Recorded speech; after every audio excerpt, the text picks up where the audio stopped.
Trong phòng nữa là có马路có chẳng đâu nào phố có giang đằng đấy giang khuya vào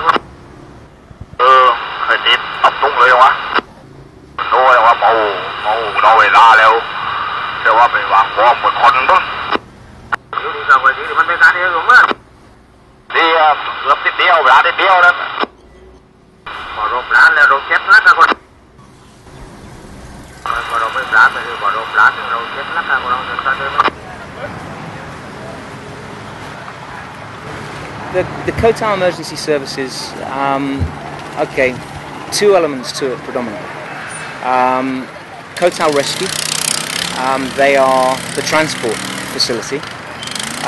There is also Koh Tao EMS, which is foreigners who have a little bit more experience, and we predominantly deal with Farang incidents.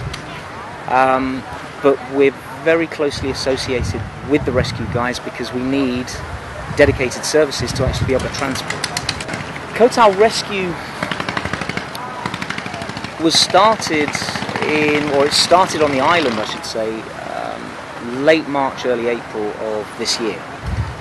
The planning was, there was about 6 months of planning prior to that.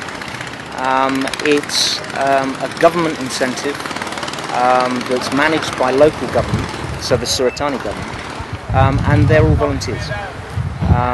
They're all extremely good-hearted, very, very willing people, and they're there for the benefit of everybody. There's no discrimination either way, so it's exceptional on that side. With regards to the Koh Tao EMS side of it, that's been about 4 years in the formulation. So the number of volunteers varies, and obviously that's going to depend on the sort of high and low seasons here. From what I've seen so far, they've had the best part of about 20 volunteers at any one time, which is good. I suppose at low seasons, certainly when they were just beginning to start up, they probably had on station about 4 or 5 people. What generally causes most of the accidents? Alcohol. I'll be honest with you. No, not alcohol specifically, lifestyle issues that result in bike accidents, that result in decompression related incidents, that result in judgment errors.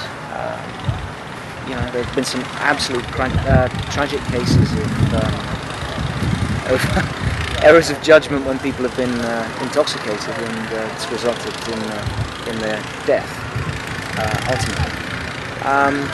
But there are so many different things, because obviously you've got the diseases and everything else of a tropical environment very prevalent here. So things like dengue, a lot of dengue. So, and also probably the most common thing are infected wounds. So just systemic infections as a result of people not looking after wounds properly. You have to deal with a lot of those. Obviously they're not usually fatal, which is nice. What was it like before? Very tricky. In fact, the majority of the experience that I have on this island medically was before these guys were here.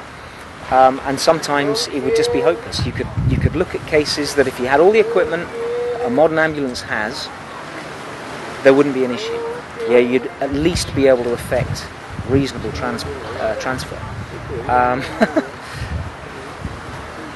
In those days, we would have to race the taxis to get on scene before they literally just picked a bike accident up and throw it in the back of the taxi and go like hell to the clinic, not understanding the injury, and in some cases actually exacerbating the injury,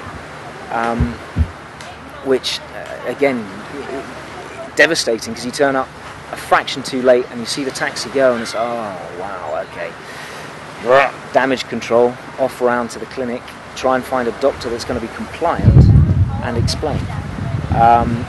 We had a major breakthrough in 2008,